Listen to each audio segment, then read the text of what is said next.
Žene u Bosni i Hercegovini svakako ne mogu biti zadovoljne svojim položajem kada je politika u pitanju i one su uspješne u ovoj oblasti onoliko koliko stranke čije su članice u stvari imaju pravilan odnos prema ženama. Suštinski status političarki se nije bitno promijenio jer se njihovo mišljenje, prema nekom mom ličnom ubjeđenju, mnogo manje cijeni i njihova riječ se mnogo slabije čuje nego što se čuje riječ kolega koji se bavi politikom. Mislim da se danas više cijeni mišljenje u javnosti političarki nego što je to bilo prije 5 godina ili 10.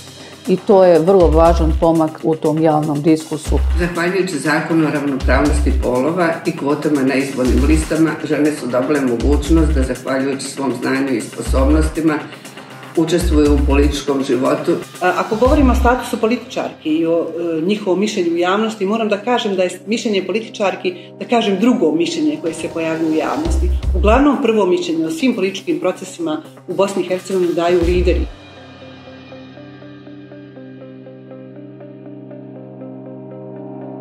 Čini mi se da u ovim zaoštrenim kriznim političkim uslovima lice politike u korist žena ostaje nepromijenjeno jer muškarci još uvijek vladaju političkom scenom.